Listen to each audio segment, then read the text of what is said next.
తిరుమల లడ్డూలో జంతువుల కొవ్వు కలిసింది, పిగ్ ఫ్యాట్ కలిసింది, కౌ ఫ్యాట్ కలిసింది, కౌ ఫ్యాట్ కలిపింది అయోధ్యకు పంపించారు. ఇట్లాంటివి ప్రభుత్వంలో అత్యంత ముఖ్యమైన స్థానంలో ఉన్న వ్యక్తులు మాట్లాడిన మాటలు.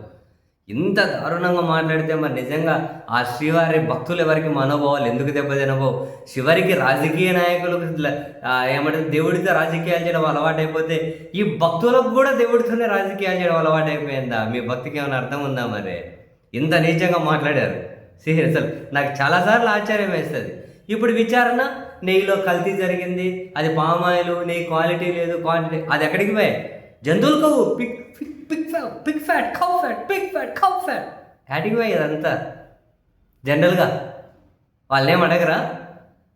నోటికి ఏది వస్తే అది ఇంక ఇష్టరీతన కథనాలు, ఏ ఊరి మీద బుద్ధి పుడుతుంది, ఏది బుద్ధి పుడితే రాసుకుంటూ పోవాలి. ఆ పత్రికలు ఉన్నాయి. జగన్మోహన్ రెడ్డి గారి స్టైల్లో వాటిని ఇంకేదో అంటారు, కానీ మనమైతే అనలే. కానీ అంతా తప్పుడే. వీళ్ళే విచారణలు చేసేస్తారు, వీళ్ళే తీర్పులు ఇచ్చేస్తారు, వీళ్ళే ఉరి తీసేస్తారు. ఆ తిరుమల లడ్డూ చుట్టూ అలాగే కథనాలు రాసుకుంటూ పోతున్నారు పిచ్చి కానీ.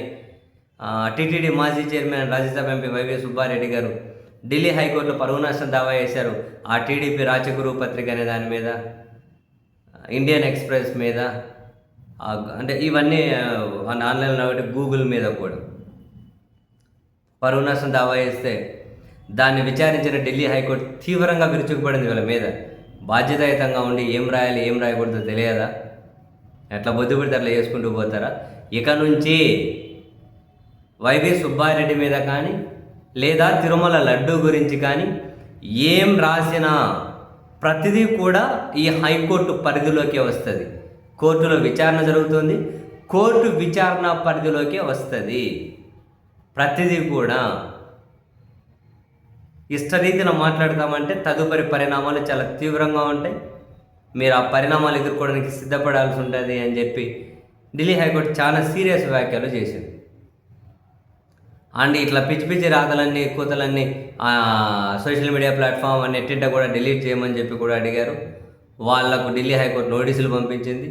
ఆ పత్రికలకు, గూగుల్కి, వీళ్ళందరికీ తదుపరి విచారణ జనవరికి వాయిదా వేశారు. సో ఇప్పటి నుంచి ఏం రాసినా ఏం మాట్లాడినా